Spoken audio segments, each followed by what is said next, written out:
नाजरीन, आज साइंस बहुत तरक्की कर चुकी है, लेकिन अब भी इस बारे में तहकीक जारी है कि ज़मीन पर पानी कैसे आया। क्या ज़मीन पर हमसे पहले कोई मखलूक रिहाइश पजीर थी जिसने पानी बनाया, या इस सब के पीछे वजह कुछ और है। आप देख रहे हैं तजस्सुस टीवी और आज की इस वीडियो में हम बात करेंगे कि ज़मीन पर मौजूद पानी कहाँ से आया, या क्या ये हमेशा से यहाँ मौजूद था। नाजरीन, हम जानते हैं कि ज़मीन का 3/4 हिस्सा पानी है और इसका बड़ा हिस्सा समंदरी पानी पर मुश्तमिल है, जबकि सिर्फ 3% हिस्सा साफ पानी है और हम इंसानों के लिए ये 30% हिस्सा ही पीने के काबिल है। लेकिन आज हम इस साफ पानी का बेदरेज इस्तेमाल करके इसे नाकाबिल इस्तेमाल बना रहे हैं। सिर्फ पाकिस्तान में अगर मौजूदा शरह के मुताबिक पानी का इस्तेमाल जारी रहा तो माहिरीन के मुताबिक 2025 तक मुल्क में साफ पानी मुयस्सर नहीं होगा और अवाम एक एक बूंद को तरस जाएगी। जबकि बहुत से लोग ये भी कहते हैं कि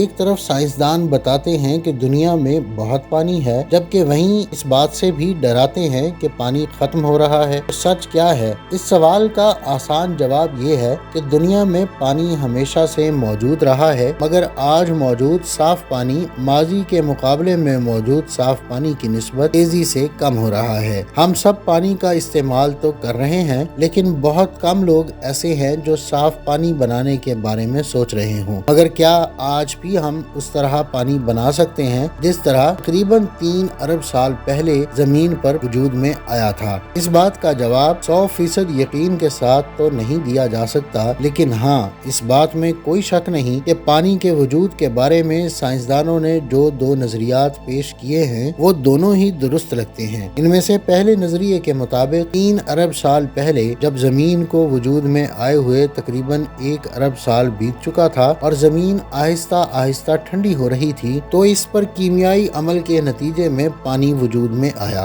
याद रहे कि जमीन भी हाइड्रोजन और हीलियम गैस के उसी बादल से वजूद में आई थी जिससे निजाम शमसी का सूरज और बाकी प्लैनेट्स वजूद में आए थे। माजी में जमीन एक आग के गोले की तरह थी जिसमें मुख्तलिफ मादनियात भी मौजूद थे। हमें ये बात मालूम है कि एटम जो मादे का बुनियादी जर्रा है उस वक्त दूसरे एटम से मिलेगा जब उसके आसपास का माहौल एक मखसूस दर्जा हरारत और दबाव पर होगा। शुरू में जमीन बहुत गर्म थी, जिस वजह से एटम्स आपस में मिलकर कोई नए मॉलिक्यूल्स नहीं बना रहे थे, लेकिन जैसे जैसे जमीन ठंडी हुई वैसे ही मुख्तलिफ एटम्स मिले और नए मॉलिक्यूल्स बने। ये मॉलिक्यूल्स एक दूसरे से मिले और मजीद मॉलिक्यूल्स बने, जिनके मिलने से पहला यूनिसेलुलर यानी एक सेल वाला जानदार बना, जो कि फिजा में आतिशफिशां से निकलने वाली हाइड्रोजन सल्फाइड गैस और जमीन में मौजूद हाइड्रोकार्बन्स खुराक के तौर पर लेता और इससे तवानाई हासिल करता रहा। इन छोटे जानदारों का एक ही बुनियादी उसूल था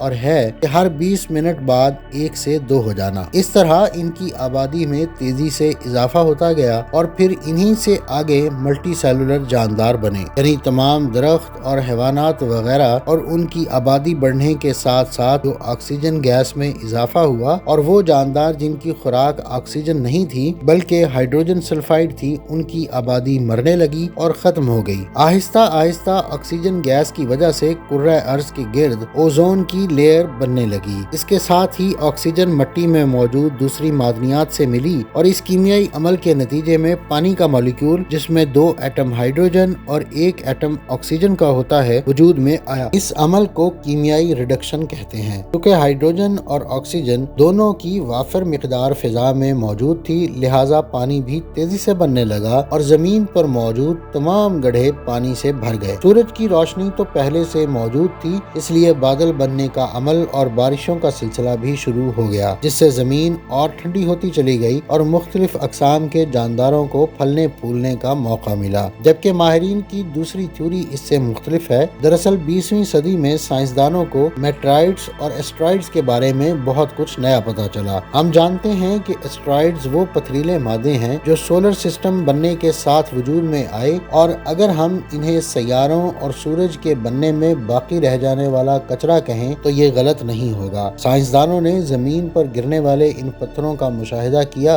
कि आखिर ये पत्थर बने किस चीज के होते हैं। इन पर तहकीक से न सिर्फ हमें जमीन और बाकी प्लैनेट्स की फॉर्मेशन के बारे में बहुत सी मालूमात हासिल हुई, बल्कि ये भी पता चला कि इनमें पानी भी मौजूद है। चूँकि उस वक्त तक साइंसदानों ने सोलर सिस्टम سسٹم میں زمین کے علاوہ کسی اور سیارے پر پانی نہیں دیکھا تھا، لہٰذا اس دریافت پر وہ بہت حیران ہوئے اور اسی بنیاد پر اس دوسری تھیوری نے جنم لیا۔ زمین کے بننے کے فوراً بعد زمین پر کئی سالوں تک ان اسٹرائیڈز کی بارش ہوتی رہی اور عین ممکن ہے کہ یہی اپنے ساتھ پانی زمین پر لائے ہوں۔ تاہم ماہرین کا ایک گروپ یہ بھی مانتا ہے کہ زمین پر پانی صرف اسٹرائیڈ سے آیا، بلکہ اس پانی کا زیادہ حصہ کیمیائی ریڈکشن کی وجہ سے وجود میں آیا اور کچھ حصہ اسٹرائیڈز کی وجہ سے آیا۔ بہرحال ان دونوں نظریوں میں سے کسی ایک کو بھی جھٹلایا نہیں جا سکتا، کیونکہ دونوں ہی دلائل سے ثابت ہیں۔ زمین پر پانی کی موجودگی کی یہ دونوں وجوہات ممکن ہیں۔ ناظرین، یہ تھی آج کی ویڈیو۔ اگلی ویڈیو تک کے لیے مجھے اجازت دیجیے۔